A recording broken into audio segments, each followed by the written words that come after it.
Bienvenidos nuevamente a Referente Jurídico. Estamos conversando con Raúl Chalamé Orbe sobre la formación del abogado en el siglo XXI.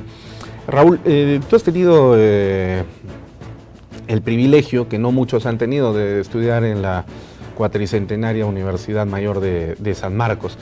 San Marcos se ha caracterizado por haber sido históricamente la universidad que ha acompañado el proceso de desarrollo, no solamente de los siglos que corresponden a la etapa del virreinato, sino fundamentalmente a la construcción de la República en el siglo XX, ¿no? La presencia de grandes lumbreras del conocimiento, no solamente en el campo humanístico, sino también científico, técnico, provienen precisamente de San Marcos. Pero como todo país en formación, y sobre todo a inicios del siglo XX, el Perú y San Marcos, que fue un pequeño reducto peruano, porque ahí confluían, como decía el poeta y escritor, todas las sangres. También San Marcos estuvo colonizada por la cultura propia del Perú de inicios del siglo XX. Entre otras cosas, por ejemplo, negarle el ingreso a los hijos de los campesinos, ¿no? O hasta la mujer. Imposible pensar en la presencia de una mujer en la universidad, y menos en la Facultad de Derecho, ¿no? Hasta que luego todo esto empezó a cambiar, se le reconoce el derecho a la mujer al voto, al sufragio, ¿no? Con Odría precisamente, y casi se empieza a dar ese proceso también con las luchas estudiantiles, la presencia de Aya de la Torre y sus seguidores, José Carlos Mariátegui, que logran que las mujeres vayan a la universidad, y San Marcos empieza a recibir mujeres. Y en la Facultad de Derecho también van a empezar a ingresar las representantes del género femenino. Ya esos tiempos pues han remontado enormemente. El día de hoy sería impensable cerrarle las puertas a una mujer, y ni siquiera se piensa en eso, simplemente ingresa la persona, y la persona pues tiene género masculino o femenino, y punto. ¿Cómo desde los tiempos en los que tú estudiaste en San Marcos hasta los tiempos actuales ves la presencia de la mujer en la Facultad de Derecho? Bueno, yo quiero recordarte, Luis Alberto, de que en 1918 se produjo la Reforma Universitaria de Córdoba. Así es. Este año conmemoramos el centenario de Córdoba. Es un acontecimiento académico muy importante al cual hay que prestarle atención, porque la pregunta es, ¿Córdoba qué reformó? Reformó el ingreso paritario a la universidad, ¿no? El acceso de las personas, porque como tú bien has dicho, hasta 1918 era una universidad de élite oligárquica para aquellos que tenían renta. A partir del 18 se democratiza la universidad y acceden las clases medias especialmente a la universidad. En segundo lugar, ningún profesor es propietario de su cátedra, sino la meritocracia del docente hace que él se mantenga en la cátedra, estableciéndose el derecho de tacha. Gran instrumento, o sea, los alumnos me juzgan si soy un docente adecuado. Así es. Y ese es un gran salto que se dio. Y el tercer salto es que toda ciencia debía positivizarse, y ahí empieza la lógica de las tesis. Así es. Y eso le dio brillo y auge a la Universidad Peruana. O sea, la reforma de Córdoba el año 18 tiene su impacto en el Perú. Tuvo un impacto y mejoró notablemente la universidad.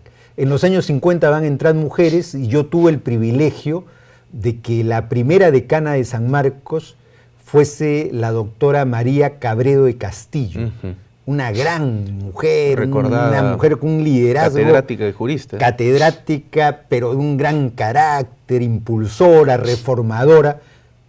Una mujer, sí, ¿no? Una mujer. Y el día de hoy que yo enseño, en mis aulas, la mayoría son mujeres. Y entonces me llama la atención y digo, esta universidad que era tradicionalmente masculina, que había segregado andrógena, a la mujer, el día de hoy se ha invertido. Exacto. Se ha invertido, y en buena hora, porque la mujer tiene mucho que aportar, y aportan las mujeres en la vida académica, pero se ha transformado.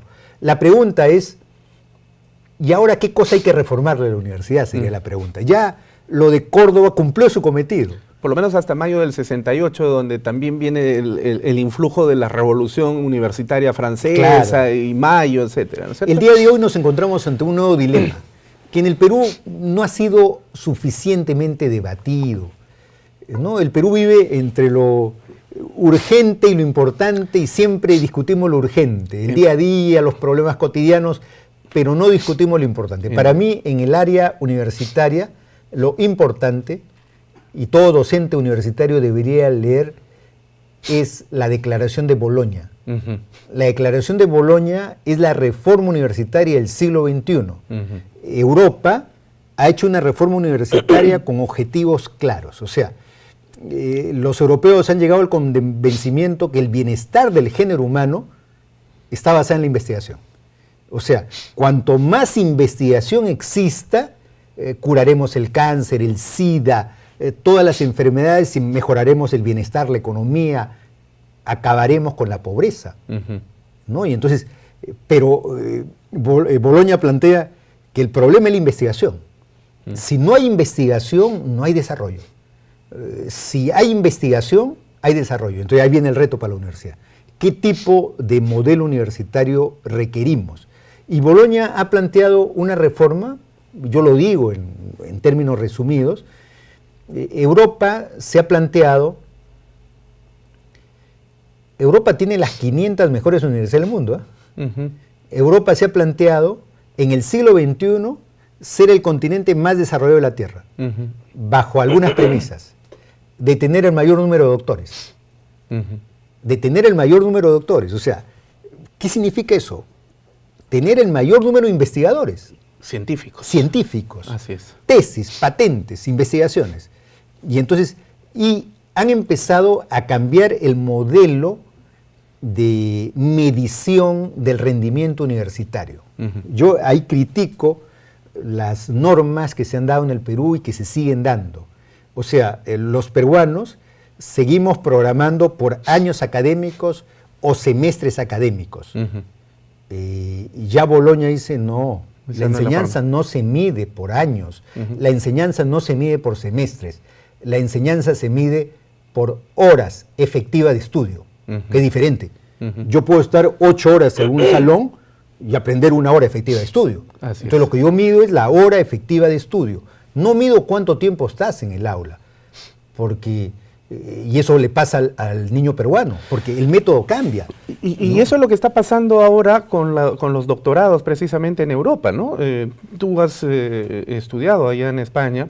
Yo también lo he hecho y yo lo sé perfectamente, que el doctorado en la Universidad Española no implica ir a sentarse a un salón de clases, sino más bien presentar progresivamente la investigación de los que tiene que publicarse en artículos y que luego tiene que convertirse en la pretesis y luego presentar la tesis. Y lo que está evaluando el docente tutor es precisamente lo que tú señalas, las horas efectivas de aprendizaje a través de la investigación. Claro, o lo que se llama el desarrollo de seminarios. Así es. Casos concretos, temas fronteras, todo un grupo de académicos debaten con el catedrático y llegan a conclusiones, ¿no? Seminarios, discutir temas de actualidad, aportar a ese debate, pero lo que hay que contar es las horas efectivas de estudio. Nosotros, hay universidades que en la formación de derecho se demoran 7 años. Yo lo que quisiera saber es cuántas horas efectivas de estudio han tenido los estudiantes, no cuántos años has estudiado. Así es. Porque ¿Cuántos años se ha sentado en la carpeta? Exacto. Es una cosa distinta a cuántas horas efectivas de aprendizaje. Exacto, y eso tenemos que traerlo a nuestro medio, porque eso implica la calidad educativa. ¿Por qué? Porque hoy día tampoco, en Europa no te contabilizan si vas al aula, porque ahora con el sistema de la REC hay clases virtuales. Por ejemplo, me desconcertaba en el Perú cuando se discutía si puede darse formación online o no. En Estados Unidos, en Europa, se da formación online de alta calidad. Yo he estado en la India, estuve en la Universidad Gandhi, 1 millón de estudiantes en línea, online. Y acá discutimos porque alguna universidad quiere aplicar el sistema online. No discutamos el método, sino discutamos la efectividad de estas nuevas técnicas para la enseñanza. Que es el miedo al cambio también, ¿no? Claro, ¿no? El temor a lo desconocido. O sea, lo presencial. ¿Es importante lo presencial? Por supuesto, si tengo a un gran profesor, pero ¿qué vamos a hacer con el estudiante de doctorado que está en Maynas, que está en Sicuani y no puede transportarse a Lima? Hoy día está vencido el tema de la distancia a través de la REC. Así es. Y entonces, ¿por qué legalmente renunciamos a la REC? ¿Por qué le tenemos temor? Así es. Cuando el problema no es la REC, sino cómo usamos de una manera efectiva. Efectivamente, la REC. Exacto, sí. Y esta formación moderna, tecnológica, que no solamente debe ser en el campo del pregrado, debe impulsarse sobre todo a nivel de posgrado. Tú eres esencialmente un profesor de posgrado de la universidad.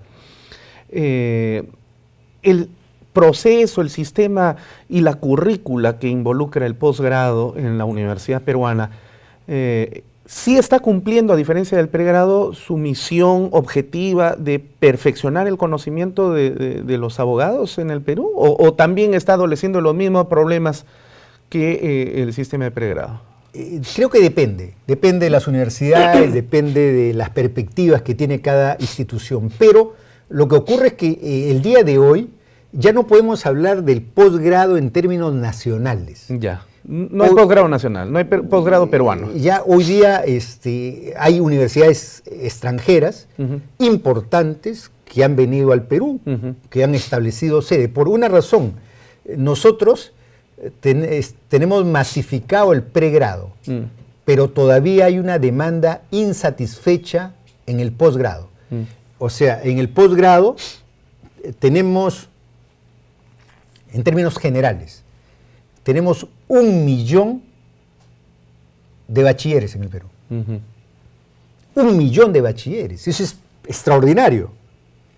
Pero ese 1 millón de bachilleres, solo una cantidad mínima que no llega al 3% tiene el posgrado. Sí. O sea, existe una demanda insatisfecha del 95% en el Perú. Pero perdón un momentito, ¿eso se debe al hecho de que no se da la cobertura que se necesita para ese millón?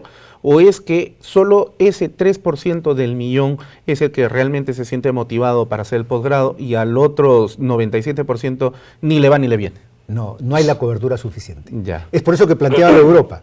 Mientras Europa dice, tengamos el mayor número de doctores, acá no es política de Estado tener el mayor número de doctores. Bueno, pero la diferencia también en Europa es que, bueno, tengamos mayor número de doctores, pero no a cualquier costo. Aquí es a cualquier costo, o sea, cualquier universidad de garaje termina dando posgrado, ¿no?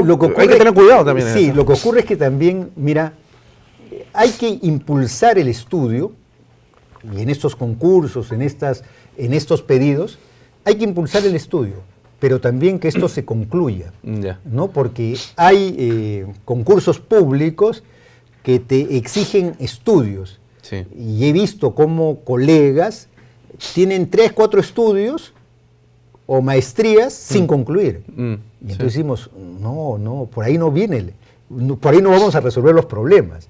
¿No? ¿Por qué? Porque los concursos te exigen semestres académicos, cuando lo que deberíamos pedir son grados. O sea, el Perú se va a desarrollar si es que obtenemos grados, como tú lo has dicho, de calidad. Así es. Pero hay una demanda insatisfecha muy grande. Es por eso que las universidades deben plantearse, y el Estado en general, una política seria del posgrado, que es la especialidad. De lo que yo conozco en Derecho, hay una demanda por especialidad en Derecho insatisfecha, muy alta.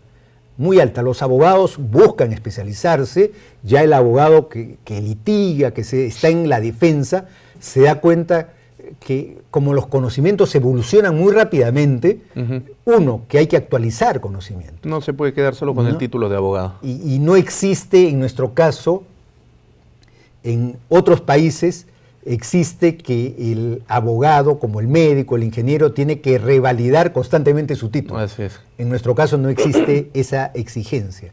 Eso es pericia actualizada, ¿no? Entonces, allí falta que la universidad, el posgrado, aporte en ese tema de especialización. Hay muchas demandas, se necesita ahí que SUNEDU, las instituciones que fiscalizan, que controlan, que supervisan, hagan una política de control, pero también de aliento a que mejoren los estándares del sistema universitario. La competencia lo conquista siempre, la competencia conquista eso, pero tenemos una demanda insatisfecha muy alta. Yo conozco el caso de los abogados, se requieren especialidades, el derecho ha evolucionado tremendamente. Hemos dejado ya, yo recuerdo que en mi época, cuando salí de la universidad, no existía la oferta de posgrado que existen hoy día. Claro. Pero existía la multiplicación de los famosos seminarios. Así es. Existía, ¿por qué? ¿Por qué existía el seminario? Porque no existía el posgrado. Así es. Hoy día está el posgrado, pero este posgrado hay que darle un nivel de eficiencia en sus resultados para que pueda posibilitar competencias y mejoras en el estudiante. Te digo una cosa, en México, que tiene un buen nivel de posgrado, hizo una investigación y estableció que, cuantificando la moneda, que un bachiller podía ganar 1,000. Un bachiller. Alguien que tenga la licenciatura podía ganar 20% más. Alguien que tenía el posgrado, la maestría, podía ganar 50% más. Y como no habían doctores, aquel que tenga el doctorado podía ganar 500% más. O sea, el grado te da y te retribuye económicamente en buenos términos en América Latina. Necesitamos ir al posgrado seriamente. Sí, definitivamente. Bueno, vamos a hacer la última pausa del programa, ¿correcto? No se vayan, ya regresamos con Referente Jurídico.